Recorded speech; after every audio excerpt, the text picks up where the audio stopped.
Are we expecting a New Japan Pro Wrestling mass exodus? We're going to talk about it. Plus, we take our first look at the WrestleMania 41 stage, and NXT title matches have been added to Stand and Deliver. It's all in the Cultaholic Wrestling news right now. So following the announcement of Jeff Cobb's departure, New Japan Pro Wrestling put out statements yesterday saying that 2 more names are gone. Yeah, 2 more. Actually, one of them a huge surprise to me. The 2 names we're talking about is Bushi and Tetsuya Naito. Naito in particular is someone that I never thought would be departing New Japan Pro Wrestling. He's kind of like one of those names like Okada. I never thought Okada would leave New Japan Pro Wrestling. I never thought Tanahashi would retire, but we're approaching that at some point. And now Naito departing. We're in a very strange era for New Japan. Yeah, so to touch on Bushi before we get back into Naito, this comes at his own request to be finishing up on May the 4th. It comes after a lot of ongoing conversations between both Bushi and New Japan led to the mutual agreement for the contract to not be renewed. Naito reported to be working without a contract back on April the 1st. Tokyo Sports said that. Tokyo Sports had said he'd revealed it to them in an interview that he was working without a contract, was a freelancer with New Japan Pro Wrestling, which felt at the time a little bit odd. Everyone was April going, Fools. Yeah, it was like, oh, this is a bit strange. This is a man who has been multiple-time world champion. He's kind of like one of their biggest ticket movers for the entire company, and he's not got a contract with them. And it was sort of like, in my perspective, it was, oh, they're just negotiating terms. Well, it seems they've negotiated to a mutual agreement to not renew his contract because as of May the 4th, he will no longer be with the company. Yeah, both Bushi and Naito finishing up on the same day. Naito, according to Fightful, has been exploring options over the last month. His injuries over the last few years, whilst they've slowed down his in-ring work, absolutely have not affected his box office. Naito has always been a big draw for New Japan Pro Wrestling. Now, back in 2018, it was reported that WWE were interested. Yeah, that was a very strange period in that sort of AJ Styles to the start of AEW period where WWE was looking at a lot of New Japan's top talents and there was a possibility that they might go. WWE obviously interested in Naito there. We've seen him crop up in AEW within this Forbidden Door era of professional wrestling.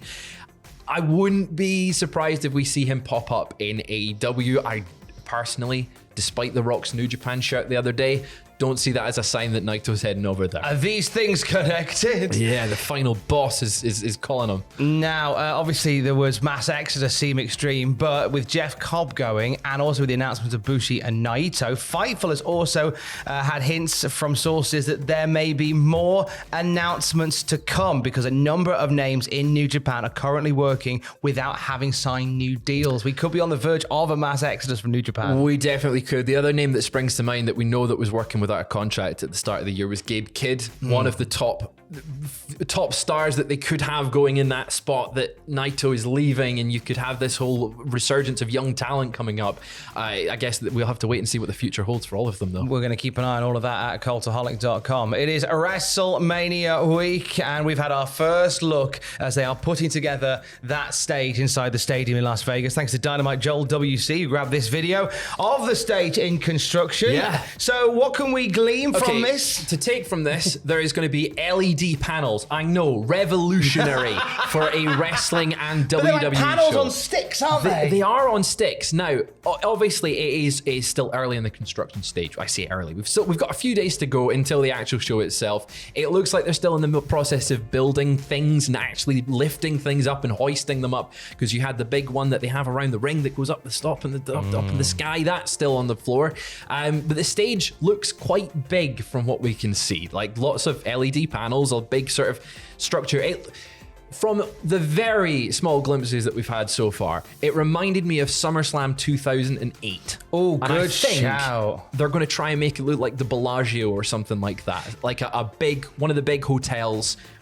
Maybe chuck a few of the monument, like the Sphinx in the background, the Eiffel Tower, the Statue of Liberty, make it look like Vegas. When you're in Vegas doing WrestleMania, there is so much fun that you can have with the aesthetic of that. Absolutely. So I don't think that it'll cease beyond the panels there, but certainly, obviously, with the panels and with the setup, the Bellagio is a great shout for what we could end up seeing from all this arrangement. Or just do WrestleMania 35 and just put a big TV up that they walk through. That's all you need. Just a big screen. That's it. We all love it when it's just a big telly, because bigger is is bigger.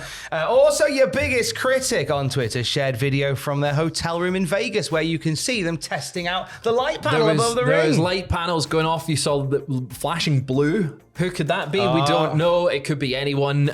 There was lots of...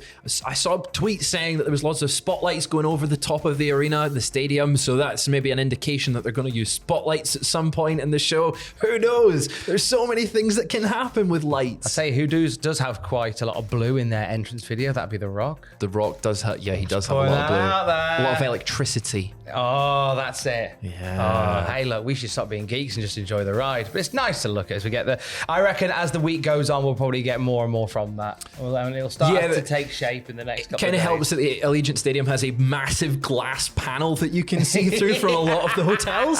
Like, it's well and good you get these spoilers and these sneak peeks when it's an open air stadium, but this one has a full glass window people can peek through. They can wave through it if they wanted to. It's looking like it's going to be a big one. WrestleMania weekend obviously getting underway very soon. Loads of the great and the good of the wrestling world flying into the event for WrestleMania. But you know what WrestleMania is all about? It's about creating those WrestleMania moments. And what better way to solidify a WrestleMania moment than with a patch. A patch. What's going on, Patchy? Right, so Patchy Tops has announced that WrestleMania will usher in this new thing that they're doing where you can wear a patch to commemorate your appearance at WrestleMania. So it's an actual physical, like a Scouts badge, a Beavers or a...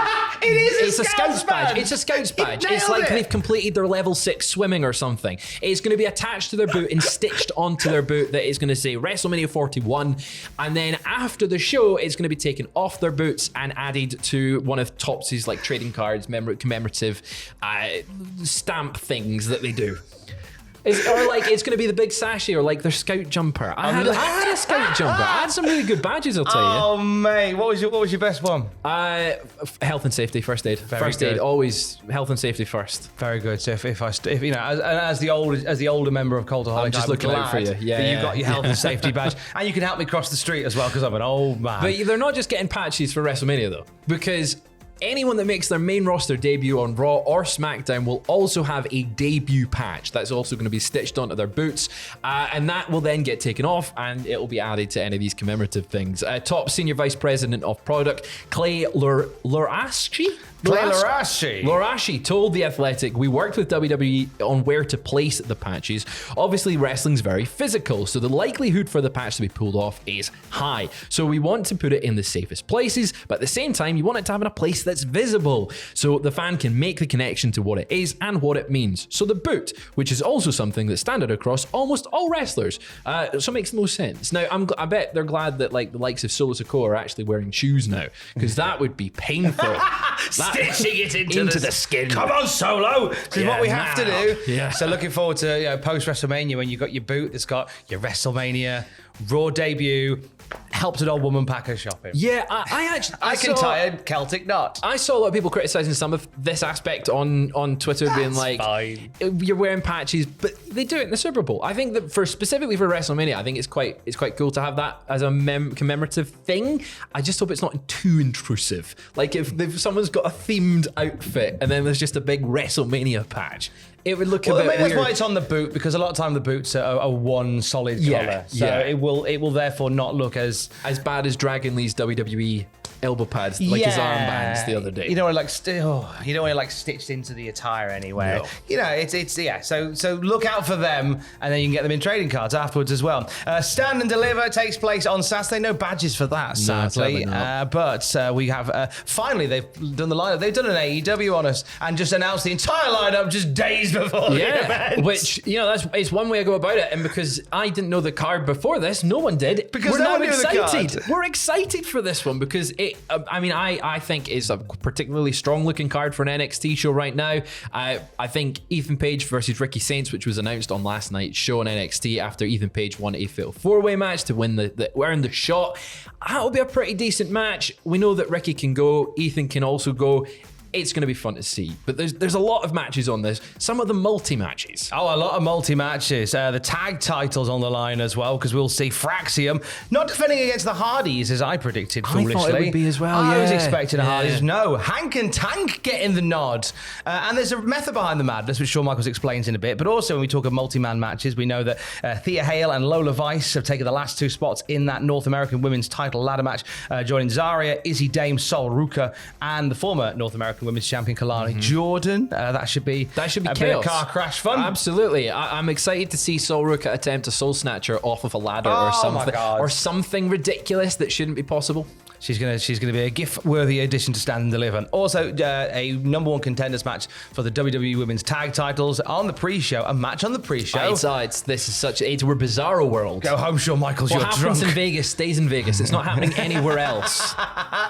Gigi Dolin and Tatum Paxley facing Fallon Henley and JC Jane, facing Lash Legend and Jakara Jackson, and facing Roxanne Perez and Cora Jade. The winners going to challenge whoever leaves WrestleMania as Women's Tag Champs on NXT after Stand and Deliver on Tuesday. Yeah, it's a big one, that one. Away from the titles, though, we've got Tony D'Angelo's family will be in a 6-man tag team action where we've got Tony, Stax, and Luca Crucifino will face 3 members of Dark State. This was set up on last night's NXT in the ever so dangerous parking lot. Oh dear, why are you doing that? You can't survive it, Tom. Parking lot. They join the matches already announced for NXT Stand and Deliver. Stephanie Vaquer defending against Julia Jada Parker and Jordan Grace, and Obafemi defending against Trick Williams and Javon Evans. This is like WrestleMania 2000. A lot of multi-mans and multi-persons. A lot of multi-person matches, which I quite like a lot of them. A lot of them are car crashes. A lot of them are fun. It keeps it a bit unpredictable. Because I don't know who's going to leave each match. The singles matches, it's like, okay, well that can go one way. With this way, it can go so many ways. And if you add Scott Steiner to the mix, their chances of winning's drastic go down.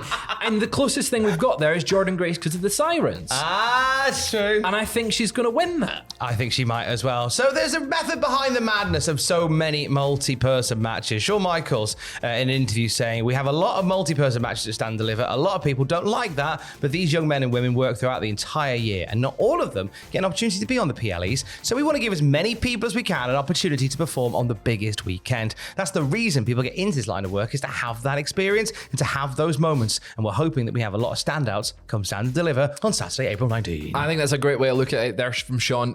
If you've got such a captive audience all over at WrestleMania weekend and they're maybe not as familiar with NXT, but they see one person, that's them. They're now a fan of that person, and this is a great way to do it. A great place to have the multi-man matches that everyone was worried about would take over WrestleMania. That's it. It's going to be a weekend of matches, moments, and magic, which Fraser Porter went into great detail on our channel in a fabulous documentary. This past weekend, a documentary, WrestleMania Matches, Moments, Magic went out. Go and check it out. It's on the channel right now. There's so many different faces in there. We've got spoke to Sean Ross Sapp, we spoke to Chris Van Vliet, we spoke to Greg Miller, we spoke to Denise Salcedo, we spoke to Mark Henry, and a bunch of other interviews in there. Go and check that out right now. Sean Togood is my special guest on the news podcast feed this morning. He's done a 2-season series called You're My Hero, which is about living with cerebral palsy and the trials and tribulations that come with it. He got Chris Jericho to play his deadbeat dad in the series.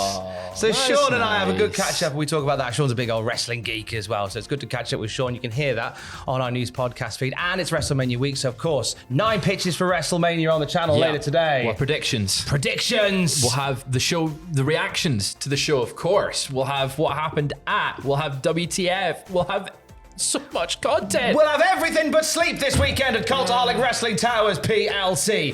And for the very latest wrestling news at any time, you can check out cultaholic.com. Stay safe and love you. Bye.